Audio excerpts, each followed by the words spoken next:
Bien, alors il y a déjà eu, pour beaucoup d'entre vous, 2 séances de travail de la Commission des finances élargies sur le budget qui ont permis de répondre à beaucoup de questions.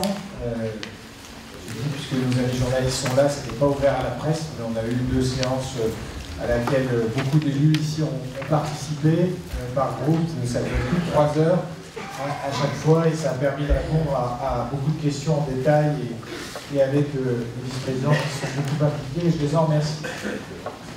Alors, le budget que nous vous proposons, plutôt les budgets que nous vous proposons, sont des budgets qui sont des budgets ambitieux parce qu'ils marquent la montée en puissance d'un certain nombre de projets qui ont été initiés depuis le début de cette communauté d'agglomération, depuis le 1er janvier 2017. Et en même temps, c'est un budget sérieux, puisque vous le verrez à l'issue de l'exécution de ce budget, ce que nous souhaitons début 2020, quand on fera le bilan, c'est de voir que notre épargne nette, nos fondamentaux économiques, notre niveau d'endettement n'auront pas changé par rapport aux objectifs que nous nous sommes donnés dans le pacte de neutralité financier et fiscal.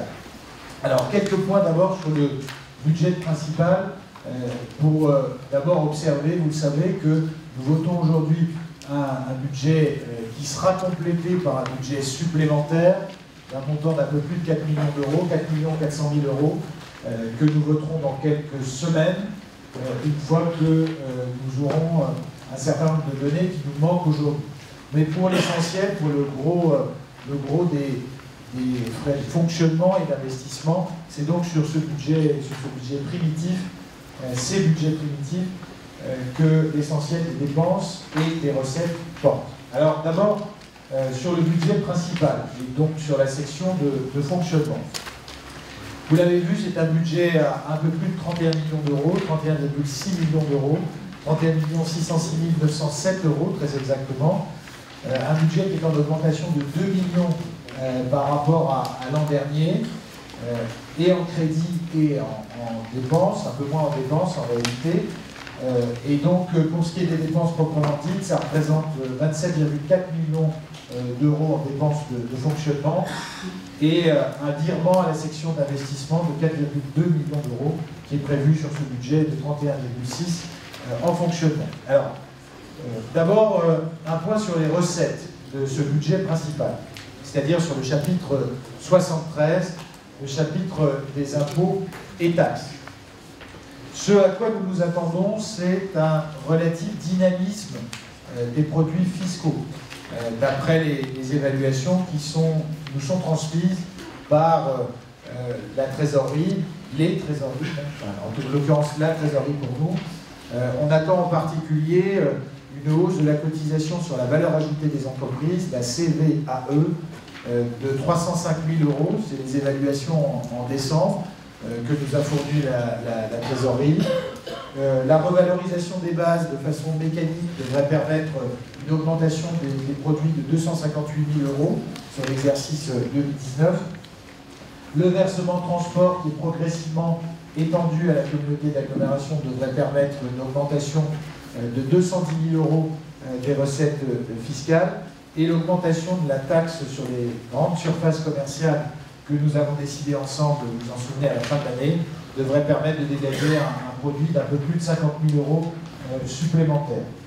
Au total, donc, nous anticipons un dynamisme, donc une augmentation d'à peu près 700 000 euros de ce chapitre 73 sur les taxes donc, et les produits, augmentation de 700 000 euros. Donc significative, un dynamisme attendu et conforme à ce qui nous est indiqué par la trésorerie. En revanche, toujours sur ce chapitre 73, on anticipe une baisse du FPIC, dont vous savez qu'il est, qu'on appelle souvent la dotation d'intercommunalité, qu'il est calculé en fonction du coefficient d'intégration fiscale, c'est-à-dire que l'État en donne plus à ceux qui ont beaucoup de compétences dans les intercommunalités et il en donne moins à ceux qui ont moins de compétences. Globalement, aujourd'hui, nous sommes plutôt une intercommunalité peu intégrée par rapport aux autres intercommunalités, contrairement à ce que certains d'entre vous pensent peut-être, et nous avons plutôt moins vite transféré de compétences que d'autres intercommunalités dans le même temps que nous, et d'autres communautés d'agglomération. Ce qui explique que nous nous attendons à une baisse d'à peu près 110 000 € de cette recette fiscale au cours de cette année 2019. Sur les dotations et participations, donc le chapitre 74, juste après, toujours dans les recettes de fonctionnement, nous anticipons une baisse de la dotation générale de fonctionnement qui là aussi est liée au coefficient d'intégration fiscale, puisque comparativement, j'y insiste, nous avons plutôt moins transféré de compétences que d'autres intercommunalités de la même taille. C'était un choix du bureau communautaire, du conseil communautaire, de ne pas donner l'impression qu'il y avait un rythme accéléré. Pour autant, il faudra sans doute, si on veut éviter chaque année de perdre du produit fiscal, se poser des questions sur les prises de compétences à imaginer en termes d'équipement ou de développement pour éviter chaque année de perdre ce produit là où les autres, eux, vont plus vite que nous. Je prendrai un exemple sur un sujet qui est éminemment controversé, l'eau et l'assainissement. Vous avez vu par exemple que la communauté d'agglomération d'Épinal a fait le choix de prendre la compétence assainissement dès le 1er janvier 2019. Mécaniquement, leur coefficient d'intégration fiscale va monter de façon extrêmement rapide, et donc mécaniquement, ils vont avoir plus de FPIC et une dotation générale de fonctionnement en hausse par rapport à nous. C'est-à-dire que concrètement, nous on va perdre, mais eux ils vont gagner, et vous pouvez déduire ce que vous voulez sur l'argent qui part chez les uns et qui repart chez les autres. Alors, sur ce chapitre 74, la baisse qui est liée à ce coefficient d'intégration fiscale plus faible qu'ailleurs sera est néanmoins encadrée par la loi à hauteur de 5% de variation, ce qui nous évite des accidents trop importants. Ce qui explique aussi cette baisse attendue que, vous l'avez vu, ce qui est attendu en termes de produits perd pas loin de 300 000 €, 230 000 € par rapport à ce que nous avions réalisé en 2018. Troisième point, les produits des services, toujours en recettes de fonctionnement. Donc ce sont les chapitres principalement 70, 77 et 013. C'est notamment, pour ce qui concerne l'office de tourisme intercommunal et les ordures ménagères, la refacturation des salaires des agents qui s'occupent de ces missions. Là, on pense évidemment que ça va rester relativement stable, il n'y a pas de raison qu'il y ait de grosses variations. On l'a dit, petite hausse pour le personnel, mais relativement maîtrisée. On est à plus 41 000 € au total sur ces produits de service. Et ça comprend également ce chapitre 70, les facturations des prestations dans le cadre des services mutualisés de la communauté d'agglomération, dont vous avez vu qu'ils sont bien sûr financés pour une grosse part par les grosses communes et notamment par la ville de Saint-Denis-des-Vosges, puisque proportionnellement c'est elle qui sollicite le plus les services mutualisés. Mais là aussi, pas de variation que nous estimons très sensible. Donc globalement, un ensemble de sections sur les recettes de fonctionnement que nous pensons plutôt dynamiques, avec les nuances évidemment selon les chapitres qui peuvent être apportés.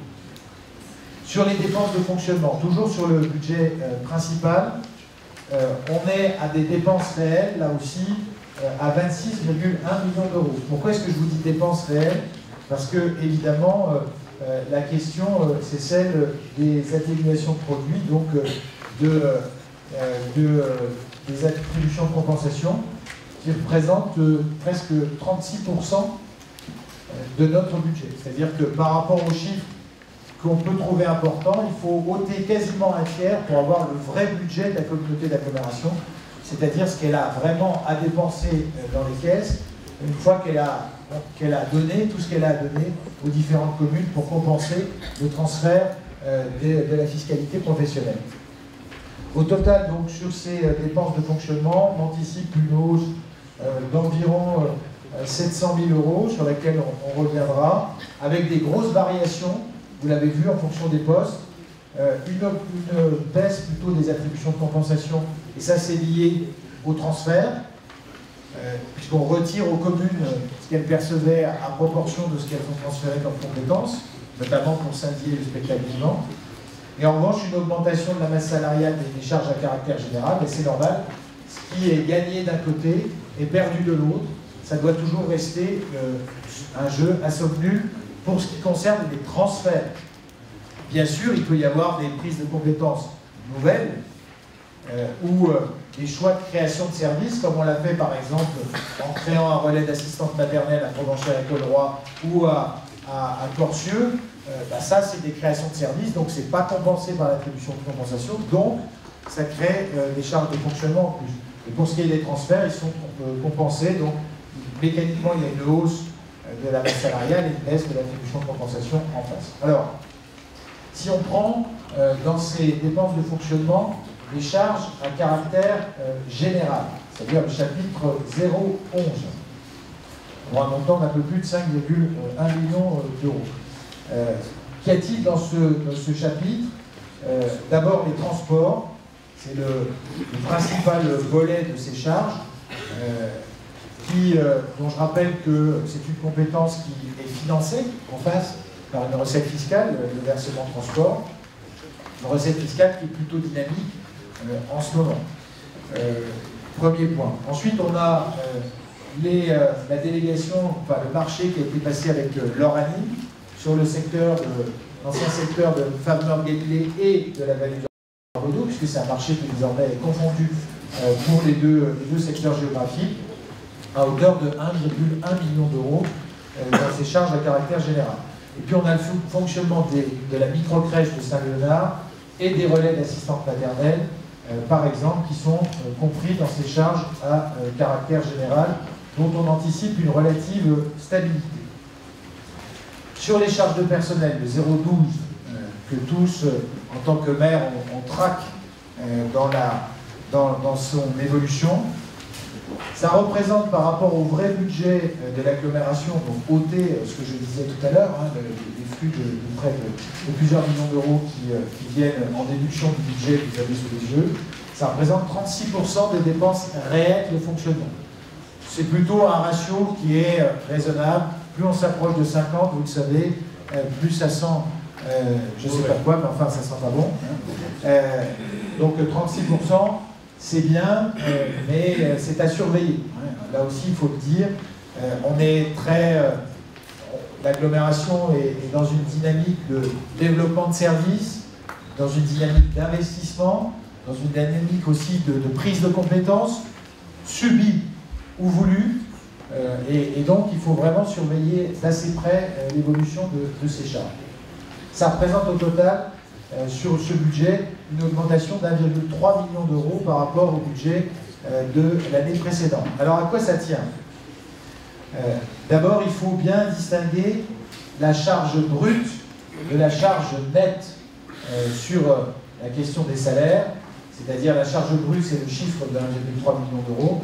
La charge nette, c'est une fois que vous avez retiré ce qu'il y a en face quand ça a été transféré, notamment de l'attribution de compensation, c'est ce que ça coûte vraiment, c'est-à-dire pas grand-chose, uniquement le glissement de vieillesse technicité. Donc pour les personnels transférés, ça peut être du plus 2% par rapport à ce qui a été transféré, mais la charge nette, elle n'est pas extrêmement importante. En revanche, il y a un certain nombre de services nouveaux qui, eux, pèsent forcément sur ce budget, parfois à plein, même si nous avons pris les décisions plus tôt. Alors pour faire la distinction entre charge nette et charge brute de ces salaires de personnel, je vais prendre quelques exemples. Prenons l'exemple de musique en Val de Galilée, qui existait auparavant dans le secteur de Favre-Nord-Galilée, qui donnait des cours de musique, qui était une association qui les donnait, et à laquelle l'agglomération, à la suite de la communauté de communes, versait une subvention. Cette association a décidé de cesser ses activités, et pour faire face au fait que les élèves qui jusque-là suivaient des cours de musique dispensés par des professeurs employés par une association, nous avons été amenés à embaucher plus d'enseignants de musique pour que les élèves qui avaient jusque-là des cours de musique puissent continuer à en avoir, et mécaniquement, on a eu plus d'élèves. Donc ça fait augmenter les charges de personnel, sauf que c'est compensé quasiment à l'euro près par la suppression de la subvention qui était versée à l'association en question. Donc la somme, il y a une augmentation, si vous voulez, des charges de personnel de 47 000 € qui est liée à la disparition de cette association et du coup aux modifications qu'on a dû faire pour répondre à ce besoin de cours de musique dans ce secteur, enfin, sur les différents sites d'enseignement. Et en même temps, il y a une subvention qui de l'autre côté baisse. Donc c'est une charge nette qui est nulle.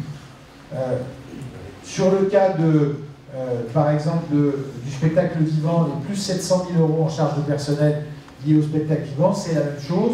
C'est-à-dire que c'est plus 700 000 maintenant, mais à la fin de l'année, quand on aura ajusté complètement le montant de l'attribution de compensation, on a déjà commencé à le faire tout à l'heure, ce montant sera compensé, donc en charge nette, c'est 0, puisqu'on perd d'un côté ce qu'on gagne de l'autre. Même chose sur la ludothèque, qui fera partie de la médiathèque, qui est transférée là aussi, au titre de la compétence lecture publique dans la future médiathèque, ça faisait partie du projet, là aussi c'est compensé à l'euro près. C'est la même chose d'ailleurs pour le RAM de Raon-l'Étape. On payait toujours en charge nette nulle. À Raon-l'Étape, la personne que les parents appelaient pour savoir comment leur enfant pouvait être gardé, chez qui, à quelle heure, dans quelle commune, cette personne était jusque-là salariée d'une association. Elle sera désormais salariée de la communauté d'agglomération. Donc son salaire fait augmenter les charges de personnel, mais en revanche, la subvention qu'on versait à l'association n'est plus versée. Et donc, c'est un jeu et une charge nette qui est nulle. En revanche, sur des charges nettes en salaire de personnel qui sont pour le coup positives, et donc des vraies augmentations de charges de personnel, il y a d'une part la création du service Action Cœur de Ville et redynamisation de Bourg-Centre. Ça représente 71 600 € supplémentaires, subventionnés à hauteur de 62%, donc c'est important de le préciser. Il y a la décision qui a été prise de renforcer le service de l'urbanisme avec une personne supplémentaire, donc ça crée 38 000 € de charges de personnel supplémentaires. Il y a le renforcement également du service foncier, qui crée donc un petit peu de temps de travail en plus, ce qui fait 11 000 € d'augmentation de charges de personnel en plus, mais ça nous évite d'avoir à transférer chez les notaires systématiquement les actes administratifs, de même que sur l'urbanisme, il y a une partie qui est compensée par le volume d'affaires qu'on a à gérer pour le compte des communes. Il y a la montée en puissance de certains équipements. Alors pour le moment, c'est relativement limité. Pour l'OTI de plein fin, un petit peu de saisonnier. Pour la boussole, déjà 2 recrutements cette année pour renforcer l'équipe actuelle. Il y a le recrutement d'un ambassadeur de la mobilité, on en a parlé ici, parce que c'est une personne qui va vraiment coordonner le service transport, qui sera financé à hauteur de 50% par l'ADEME.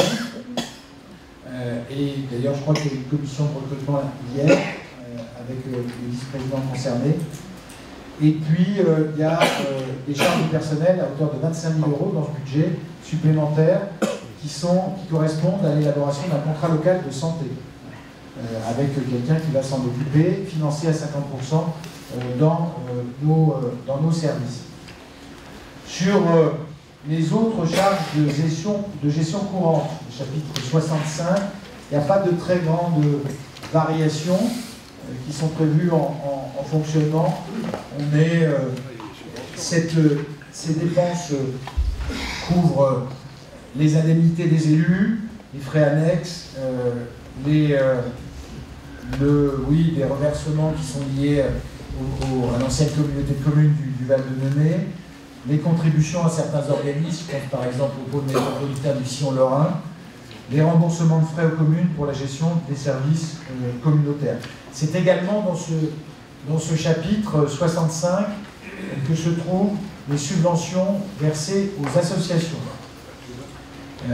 qui ont été déterminées par la commission des associations et qui vous sont présentées telles quelles par rapport à ce qui avait été examiné par cette commission. Je dis ça parce que l'an dernier, il y avait eu à juste titre un certain nombre de remarques, et cette année j'ai préféré venir moi-même dans la commission, quitte à ce que mon avis ne soit pas toujours suivi, et il ne l'a pas toujours été, donc c'est très bien, de sorte qu'on puisse vraiment présenter ce document de façon stabilisée, et ça a été approuvé par le bureau, et donc c'est vraiment le même document qui vous est présenté pour les subventions aux associations.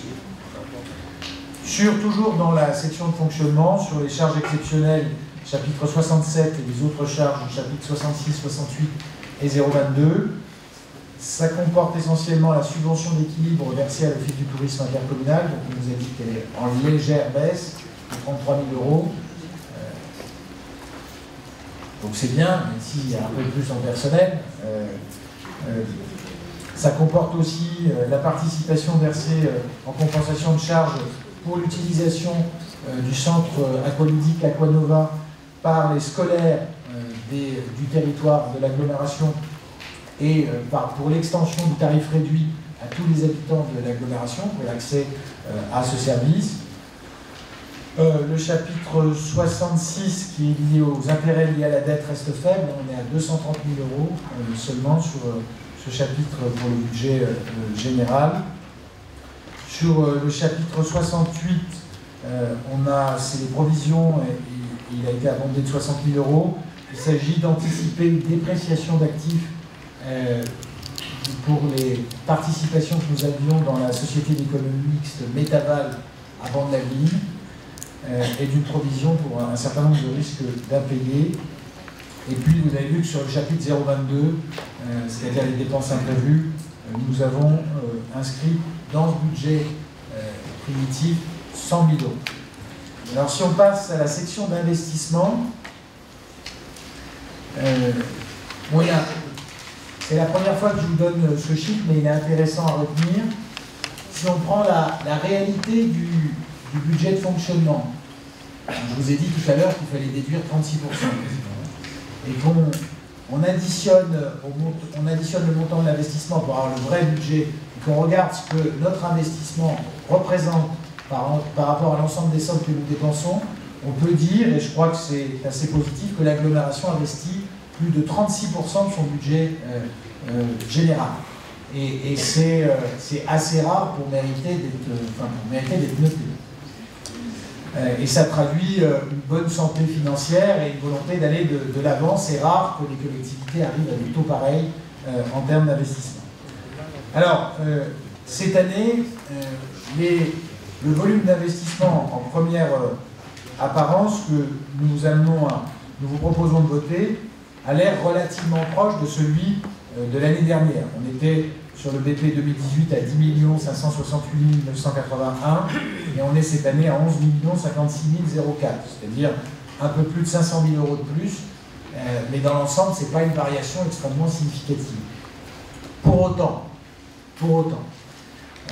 ce qui dit toute cette différence, c'est l'excédent de la section d'investissement 2018. Évidemment, on n'a pas clôturé les comptes administratifs et les comptes de gestion, mais on sait que cet excédent sera au moins de 6 millions d'euros. C'est-à-dire que par rapport à ce que nous pensions engager en termes d'investissement l'an dernier, nous sommes allés plutôt moins vite que prévu. Et donc, nous allons avoir un excédent relativement important. On avait, à l'époque, vous vous en souvenez, du côté des recettes, souscrit un emprunt de 4 millions d'euros pour être vraiment sécure du côté des recettes d'investissement et être sûr de pouvoir engager les travaux que nous pensions devoir engager. Cette année, ce qu'il y a de vraiment significatif, c'est que ce budget d'investissement d'un peu plus de 11 millions d'euros, on est à peu près sûr qu'il sera beaucoup plus consommé que le budget précédent, parce que beaucoup d'opérations sont arrivées à maturité et sont en train de s'accélérer. Et c'est donc la raison pour laquelle, en première analyse, dans ce budget, nous ne vous proposons pas, il y a eu une petite hésitation de ma part, vous vous en souvenez à la conférence des maires, de souscrire un nouvel emprunt, mais il est possible qu'au moment du budget supplémentaire, on en reparle pour se donner un petit peu de sécurité et éviter de devoir freiner des opérations en cours d'année. Alors, à part l'emprunt, les principales recettes d'investissement, c'est bien sûr les subventions. Alors, dans celles que nous attendons cette année, dans ces recettes d'investissement, une subvention d'à peu près 2 millions d'euros sur le projet de la boussole, de la DRAC du département des Vosges et du Conseil régional du Grand Est. Sur les politiques environnementales, entretien de rivières, continuité écologique et assainissement non collectif, à peu près 456 000 euros de l'Agence de l'eau attendue. Sur la gestion des espaces naturels sensibles, 143 546 euros attendus de l'Agence de l'eau.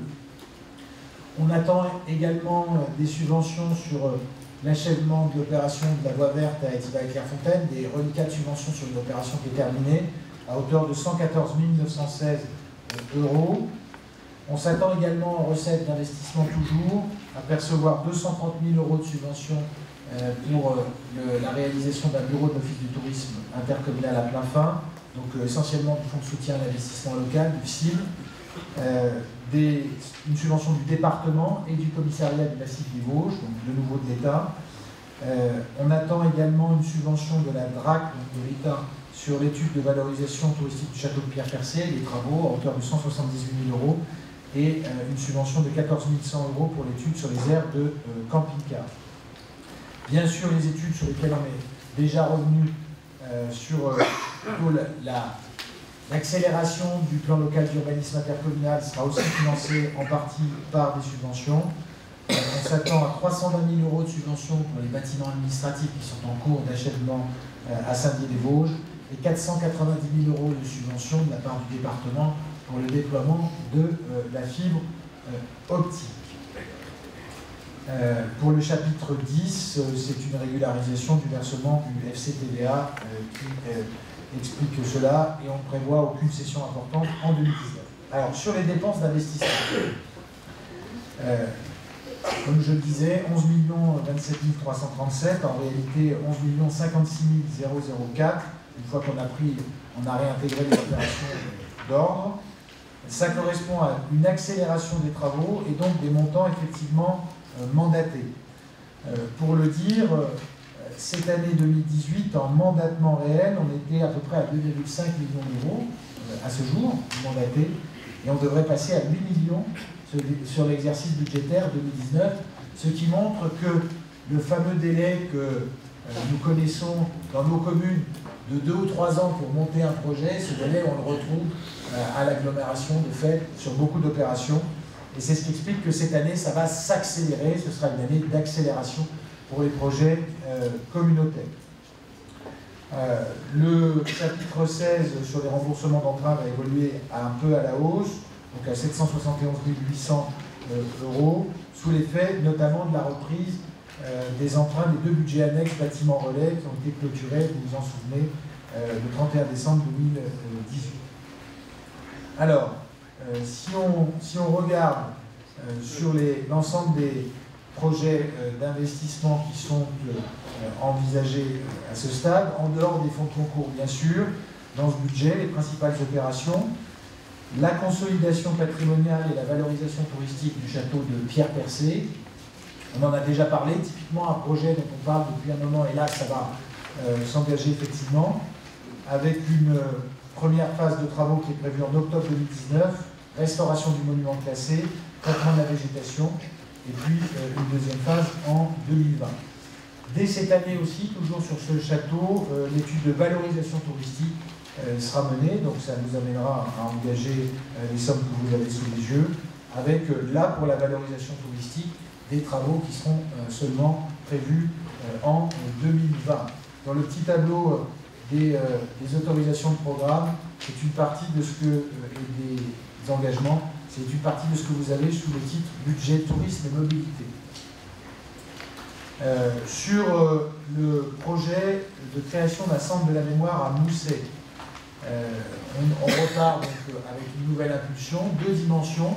D'une part, la nécessité de consacrer un budget à la construction d'un projet scientifique sur ce site, et d'autre part, un budget pour réaliser un inventaire sur ce site à travers notamment la conception d'avoir un inventaire des pièces des collectionneurs et aussi la conception d'une première prestation de muséographie pour anticiper ce à quoi ceci pourrait ressembler avant, bien sûr, de construire les bâtiments. Ça figure pour partie dans le budget culture au titre des autorisations de programme qui vous ont été présentées.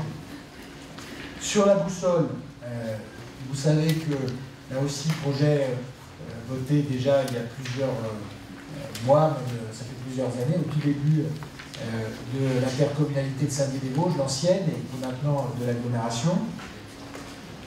Le programme va entrer dans sa phase travaux effective à partir d'avril 2019, puisque le désamiantage est terminé.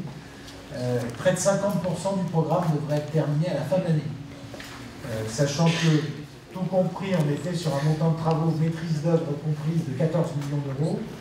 On comprend qu'en engagement, même s'il y a beaucoup de choses qui ont été engagées déjà sur la maîtrise d'œuvre, cette année, il va y avoir des mobilisations de crédits importantes. Même chose sur le PLUIH, sur des montants évidemment moins élevés, puisqu'on avait prévu d'y consacrer 800 000 euros sur 4 ans, et donc c'est 200 000 euros dès cette année qui sont prévus, financés à hauteur de 60% par nos partenaires. Sur l'office de tourisme de plein fin, seuls quelques travaux ont déjà eu lieu. L'essentiel va être engagé au cours de cette année. Je vous rappelle qu'on était sur un coût d'un peu plus de 400 000 euros, subventionné à 60%, sur un bâtiment qu'on a voulu singulier. Dans les projets qui correspondent à ce qu'on doit mettre en face du versement transport, puisqu'on perçoit une recette, donc il faut bien expliquer comment on l'utilise, en dehors du fonctionnement, il y a la réalisation d'un pôle d'échange multimodal à Raon-l'Étape. On en a déjà parlé pour un montant de 573 931 euros au titre de ce budget, tel que c'est prévu. Il s'agit de réaménager et sécuriser les abords de la gare, aménager des lieux de dépose minute, créer des places de stationnement ou des espaces destinés aux différents transports, bus, voitures, deux roues, bornes électriques, dépose minute, et de réaménager les abords de la gare en espace public urbain qualitatif. On attend des subventions de la région Grand Est, du département des Vosges, peut-être, je sais que c'est dans le contrat de territoire, et de l'État. Autre opération d'investissement prévue, toujours sur ce budget principal, le déménagement de la maison de service au public de Bande-Laveline dans le bâtiment actuel de la Poste, qui va nous demander de réaliser un certain nombre de modifications et de travaux dans ce bâtiment à hauteur de 140 000 euros, toutes taxes comprises, travaux pour lesquels nous attendons des subventions du département et de l'État à travers le contrat de ruralité. Sur les budgets annexes, je vous rappelle qu'ils représentent environ 22% de l'ensemble des budgets votés lors du budget primitif, c'est-à-dire aujourd'hui. C'est essentiellement le service déchets qui pèse le plus lourd en termes de montant sur ces budgets annexes, avec un budget qui correspond à la taxe d'ordures ménagères qui est d'un peu plus de 6,5 millions dans ce que nous vous proposons de voter, et un budget de redevance d'ordures ménagères qui est d'un peu plus de 3,5 millions, 3 576 929 euros et 62 centimes, ce qui représente respectivement 12% et 6,5% de l'ensemble des budgets que nous avons à voter. Je vous rappelle aussi qu'au cours de cette année, nous traitons un nombre de budgets qui est inférieur à celui que nous connaissions, il n'y en a plus que 8, puisqu'on en a clôturé 6 des 12 que nous avions, et donc 2 budgets disparaîtront dans le courant de l'année, seront clôturés, le budget chaufferie et assainissement non collectif. Alors, sur le budget, les budgets déchets, les 2 budgets déchets, d'abord un simple principe, ces budgets doivent être équilibrés par leurs ressources propres.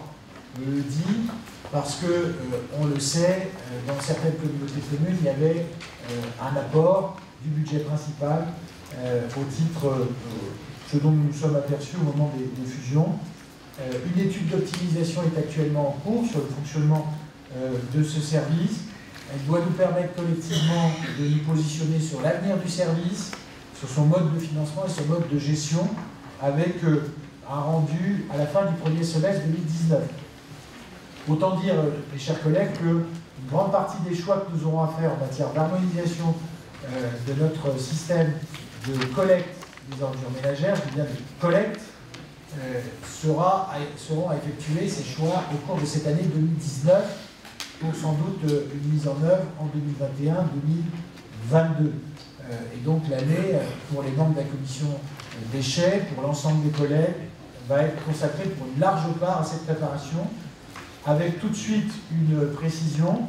Bien sûr, le zonage pourra être maintenu, c'est-à-dire qu'on pourra continuer à avoir des niveaux de sollicitation fiscale différents selon les territoires en fonction du type de service qui sera assuré. Pour le dire plus simplement, dans les territoires où il y aura, comme c'est le cas aujourd'hui, un passage par semaine, on ne paiera pas la même chose que dans les territoires où il y aura 2 passages par semaine si on choisit de maintenir 2 passages par semaine dans certains secteurs urbains. Je vous rappelle que ce service des ordures ménagères, il est assumé pour partie en délégation de service public, soit pour les déchetteries, comme c'est le cas à Faveur-Bélinet pour la déchetterie de Neuville-sur-Fave, soit pour la collecte elle-même, comme c'est le cas dans l'ancienne communauté de communes du Val-de-Neuilly, ou bien sûr à Saint-Dié-des-Vosges. Et puis il est aussi en partie fait en régie, je le disais, il y a 41 agents dans ce service qui représentent 1,35 million d'euros dans les crédits inscrits. On a peu de dettes sur ce budget déchets, sur ces budgets déchets, taxes et redevances, 489 219,67 €, en comptant les 210 000 € qui vont devoir être remboursés au budget principal au titre de ce qu'on évoquait tout à l'heure pour le Val-de-Neuilly. Dans les projets d'investissement 2019-2020, nous vous proposons la création d'une recyclerie au pôle de l'éco-construction des Vosges, là aussi projet ancien qui va passer en phase d'accélération, essentiellement sur les aménagements intérieurs, c'est ceux pour lesquels ce budget déchets est compétent. Donc à peu près 700 000 € financés par ce budget déchets sur 1,2 million d'euros d'investissement au total. La création d'une déchetterie à Saulcy-sur-Meurthe, projet donc estimé à 1,2 million d'euros, sur lequel on est en train de regarder la qualité des sols pour vérifier qu'on peut bien aménager ici ce site, qui est identifié comme très intéressant parce que central et ayant pas mal de volume, y compris si on veut avoir un grand site de stockage et de regroupement de l'ensemble de nos matériels, des travaux d'entretien et d'amélioration des différentes déchetteries, du renouvellement de matériel roulant et des équipements permettant d'optimiser le coût des services, je pense notamment à des compacteurs. Et donc, conformément à ce que je vous disais, début 2022, quoi qu'il arrive, ces 2 budgets seront fusionnés avec harmonisation nécessaire du mode de financement, soit la taxe, soit la redevance, incitative ou non incitative, même si l'incitatif est une obligation, vous le savez, à court, moyen terme. Sur les autres budgets, sur les activités économiques et les budgets des zones d'activité commerciale, on a c'est désormais sous cette appellation que figure l'ancien budget des maisons de santé, donc à Bande-la-Vie et à Provenchères et Colroy, et différents budgets relatifs aux locations immobilières. Donc il est prévu essentiellement des charges qui correspondent au remboursement des emprunts et à l'entretien courant des bâtiments. Ces activités tendront à être équilibrées grâce aux loyers perçus et aux cessions.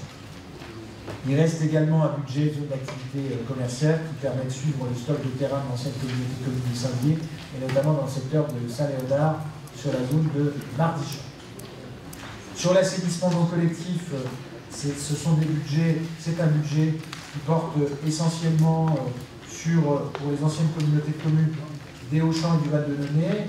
On le prévoit quasiment à l'identique de l'année précédente, 345 000 €, sachant qu'il s'agit de la fin des programmes. On les clôturera au cours de cette année 2019 à la fin.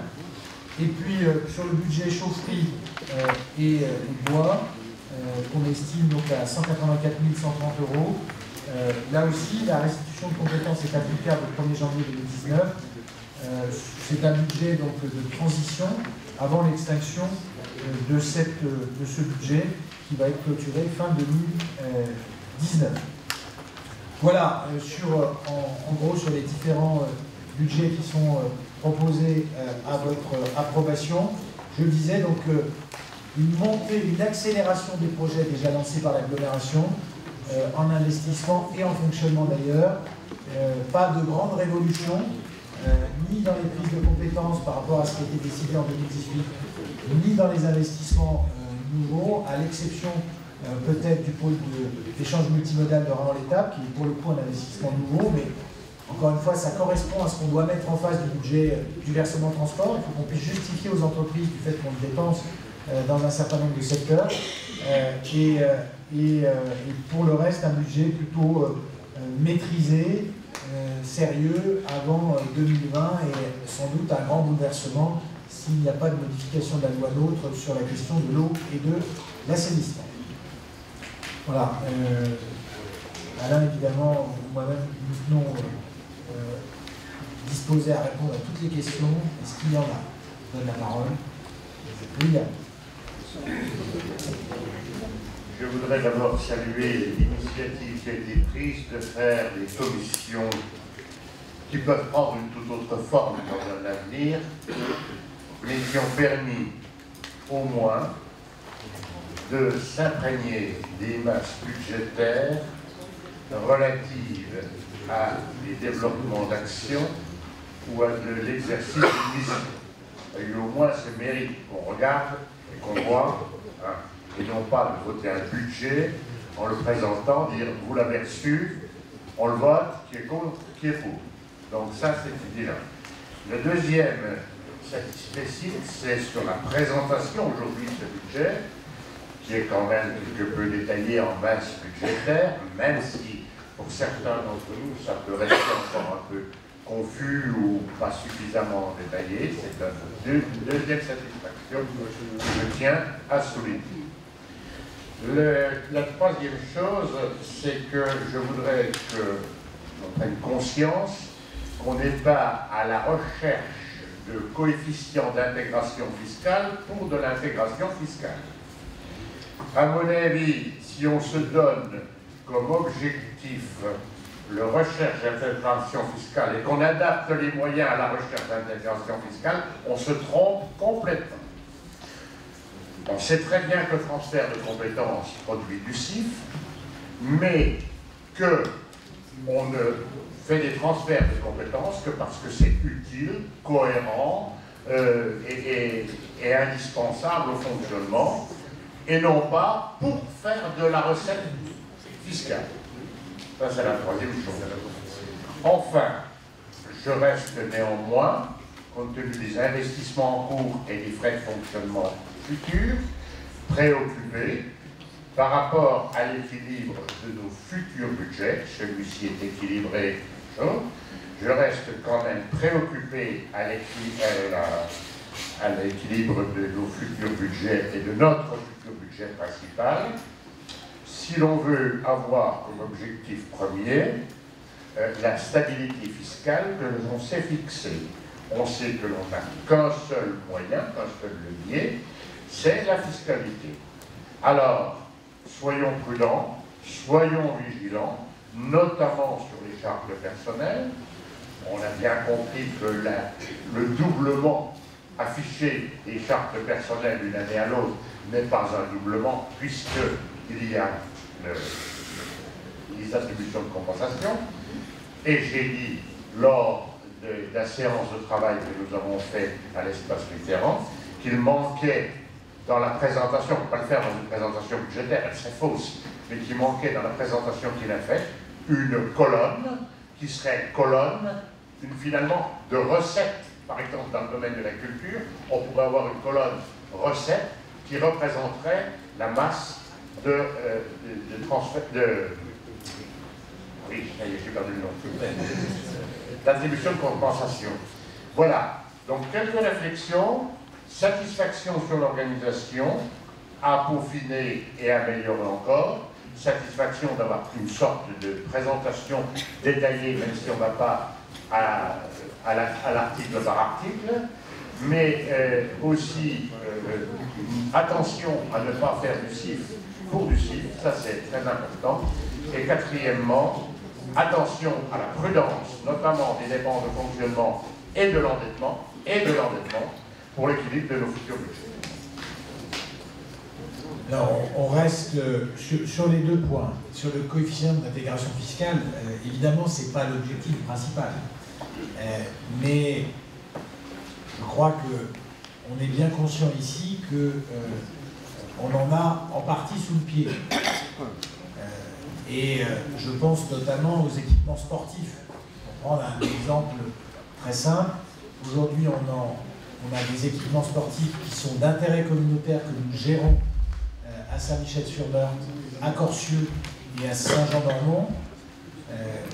Si leur utilisation est effectivement intercommunale, mais si on prend un certain nombre d'autres salles dans d'autres communes et pas que à Saint-Dié, je dis ça tout de suite, on s'apercevrait, je pense, que leur caractère communal est au moins aussi prononcé que celui des salles dont on vient de parler.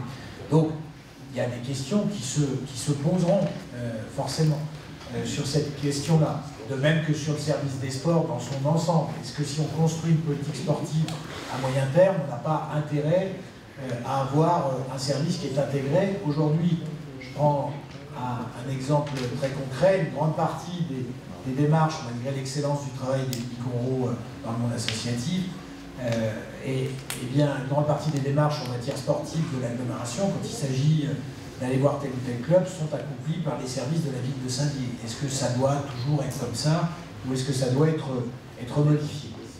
Et il y a beaucoup d'autres sujets qui pourraient se poser à un moment donné de questionnement sur des équipements ou sur des services qui pourraient encore être mutualisés. Ce que je dis juste, il ne s'agit pas de faire du CIF pour faire du CIF, même si je rappelle que l'une des motivations principales de la fusion que nous avons voulu, puisque à part les Hauts-Champs et le Val-de-Neuilly, tous les territoires pouvaient rester tels qu'ils étaient.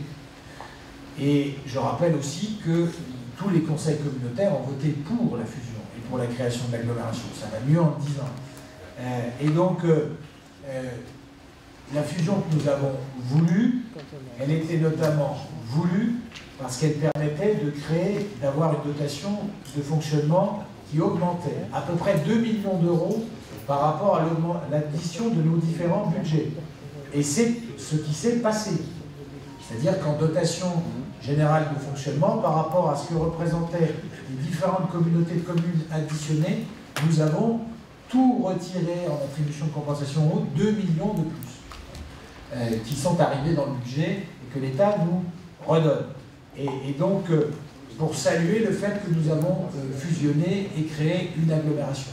Non, c'est un fait. Et je me souviens des discussions, notamment avec Jean-Luc et avec le Pays des Abbayes, où on pouvait parfois être un peu sceptique sur le fait qu'il y ait ces 2 millions de plus. Ils sont là. Et donc, c'était l'une des raisons, ce CIF, de la fusion que nous avons, j'y insiste, voulu. Ce n'est pas le préfet des Vosges qui a décidé cette fusion, puisqu'on l'a tous adopté. Et une très grande majorité des communes l'ont adopté, y compris des communes pour lesquelles on serait surpris si on redonnait la liste de leur vote positif à la communauté d'agglomération. Donc c'est quand même un point à prendre en compte. C'est quand même un point à prendre en compte. Et surtout, ça montre quoi? Ça montre que si nous avons le sentiment parfois d'aller vite en termes de transfert de charges, nous allons moins vite proportionnellement que la plupart des communautés d'agglomération de France et notamment du Grand Est. Donc c'est bon quand même de le dire et de l'avoir en tête. Je prendrai un exemple très simple que je connais bien. Si vous allez à Chaumont et que vous demandez, donc avec une ville-centre qui est de la taille de Saint-Dié-des-Vosges et une agglomération qui est beaucoup plus petite, qui a 45 000 habitants, si vous demandez la distinction entre les services techniques de la ville et ceux de l'agglomération, on ne pourra pas vous répondre. Il n'y a plus de services techniques de la ville. Tout a été transféré. Et donc, on voit bien, et ce n'est pas une intercommunalité très ancienne, donc on voit bien là qu'il y a, voilà, il y a des endroits où ça va plus vite. Et c'est important de le dire. C'est important de le dire, parce que ça ne correspond pas forcément aux perceptions. Deuxième point, Sur les recettes, notamment en matière culturelle, bien sûr que c'est important de traiter les choses et de les mettre, de les avancer. Pour autant, on a fait des choix. Tu disais, il n'y a pas d'autre façon d'avoir du produit. On a parlé du coefficient d'intégration fiscale, c'est une façon d'avoir du produit en plus. Mais il y en a d'autres façons. Il y a le fait d'augmenter certaines prestations que nous faisons. Je vous rappelle qu'on a voté ici, par exemple, l'augmentation de 10 € pour les communes de tous les actes qui leur sont facturés. On peut aussi choisir, on pourrait choisir de moduler les tarifs d'un certain nombre de prestations grand public que nous formalisons, notamment pour les écoles de musique. Un élève d'école de musique dans l'agglomération de Saint-Dié-des-Vosges, ça coûte en moyenne 1 000 € de dépenses. Nous en avons un peu plus de 900. Faites le calcul en termes de coût de fonctionnement, c'est tout à fait significatif. Sur un budget d'investissement, un budget de fonctionnement qui est d'environ 20 millions, vous l'aurez compris, au total. Quand on retire les attributions de compensation, ça veut dire qu'il y a 1 million directement qui va rien qu'à l'enseignement de la musique. On a fait des choix, donc c'est 5%, c'est pas rien. On a fait des choix en matière de tarifs, ils ont été un petit peu modulés cette année, mais qui sont des tarifs sociaux. Des choix qui ont pour conséquence que nous avons beaucoup d'élèves et que des élèves qui, dans d'autres territoires, ne pourraient pas pratiquer la musique, le peuvent. Effectivement, on pourrait se dire, on va essayer de réduire le nombre d'élèves et puis en augmentant les produits, parce qu'on gagne sur les deux côtés. On gagne en dépenses de personnel, en employant moins de personnes, et puis on gagne en crédit calme. C'est un choix politique. C'est un choix politique. Et nous avons fait un choix qui était plutôt budgétivore, mais plutôt favorable à la culture. C'est un choix politique. On pourra en reparler, mais c'est important de le dire. Voilà quelques éléments de réponse. Oui, Serge.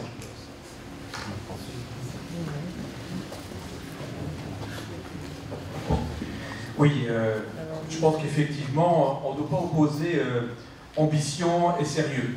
On peut effectivement entendre qu'il faut maîtriser nos dépenses de fonctionnement et tout le monde ici en est d'accord. Pour autant, je pense qu'il faut avoir une ambition pour notre agglomération. Les années passées nous ont permis à nous connaître, à apprendre peut-être aussi les particularités de certaines communes. Je crois que maintenant, il faut qu'on s'inscrive, notamment dans les années à venir, sur des choses beaucoup plus ambitieuses. Pourquoi ? Parce que, en termes de recettes, vous l'avez dit, Monsieur le Président, on parle beaucoup d'impôts. On sait que ce n'est pas forcément à travers des taux que les impôts augmentent, mais à travers aussi des bases. Et si on a une politique ambitieuse, on peut retrouver l'augmentation des bases, pas uniquement par l'indexation des 2,2 décidés par le pouvoir public, mais parce qu'on aura créé de la richesse dans notre agglomération. Et pour en créer, il faut faire venir des habitants. On sait tous que les communes centres et les villes-centres, perdent des habitants, c'est pas propre à la Déodacie, c'est un constat. Pour autant, je crois qu'il ne faut pas s'en résigner, et il nous faut donc avoir cette ambition-là. Je prendrai un exemple très simple. Ce week-end, s'est passé à Salon de l'Habitat, qui a été un grand succès, et il s'est déroulé sur le chapiteau.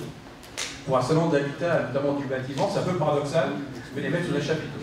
J'ai vu beaucoup d'entreprises performantes, la Déodacie, qui venaient de toutes les communes, de Raves, de Novillers, de Saint-Marguerite, l'organisateur d'ailleurs est de Saint-Marguerite, et on les a accueillis sur le chapiteau. Moi, ça m'a un petit peu gêné, Monsieur le Président, parce que je pense que ces commerçants, ces artisans, d'entreprises qui se démènent et qui créent de l'emploi méritent peut-être mieux que ce chapiteau. Le dimanche, j'étais à Gérardmer, et j'ai vu un espace lac. Ben, j'étais un peu aussi pas triste. Je me dis, tiens, c'est un équipement qui est sympa.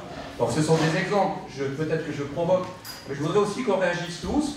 Dépenses de fonctionnement, ok, pas de problème. Cette année, vous allez réussir l'exploit, parce que c'est un exploit d'investir sans quasiment d'emprunt. Ok, c'est bien. Et il faut peut-être aussi penser à nos futurs jeunes. Parce que nos jeunes payent nos dépenses d'investissement à travers des emprunts, mais s'il n'y a rien, il n'y aura plus de jeunes. Donc je pense qu'il faut un juste équilibre entre l'ambition et le sérieux. C'est aussi ça mon petit appel de ce soir. Oui, je ne savais pas que tu allais prendre la parole sur ce sujet, mais j'apporte même une toute petite précision à ce que tu as dit. La tente sous laquelle étaient installées des entreprises de toute l'agglomération était payée par la ville de Saint-Denis. C'est important, c'est aussi... et c'est pas un petit montant. Je ne parle même pas des frais d'installation, des équipes techniques qui l'ont monté et qui sont celles de la ville de Saint-Denis, en effet. Est-ce qu'il y a d'autres questions à poser sur les différents budgets, dans les différentes précisions? Non, mais écoutez, s'il n'y en a pas, on va passer au vote budget par budget. Il n'y a pas de questions sur les... Sur le budget primitif principal de l'exercice 2019 par chapitre, par section de fonctionnement et d'investissement, selon la synthèse que vous avez reçue, y a-t-il des oppositions? Y a-t-il des abstentions? Il est adopté. Sur le budget primitif annexe ordures ménagères pour les redevances d'ordures ménagères par chapitre, par section de fonctionnement et d'investissement, tel que vous l'avez reçu, y a-t-il des questions? Y a-t-il des oppositions? Des abstentions? Il est adopté. Sur le budget primitif annexe ordures ménagères pour les taxes d'ordures ménagères, donc le plus élevé des deux, tel qu'il vous a été présenté et distribué par chapitre en section de fonctionnement et d'investissement, selon la synthèse dont vous disposez, y a-t-il des questions, des abstentions, des oppositions? Il est adopté. Sur le budget primitif annexe d'assainissement non collectif, le SPAN, pour l'exercice 2019, un budget de 345 000 €, tel qu'il vous a été présenté en section de fonctionnement et d'investissement, selon la synthèse que vous avez reçue, y a-t-il des questions, des oppositions, des abstentions? Il est adopté. Sur le budget primitif annexe activité économique de l'exercice 2019 par chapitre, en section de fonctionnement et d'investissement, selon la synthèse que vous avez reçue, y a-t-il des questions, des abstentions, des oppositions? Il est adopté. Sur le budget primitif annexe des zones d'activité commerciale de l'ancienne communauté de communes de Saint-Dié-des-Vosges pour l'exercice 2019 par chapitre en section de fonctionnement et d'investissement, tel que vous en avez reçu la synthèse, y a-t-il des questions? C'est un petit budget.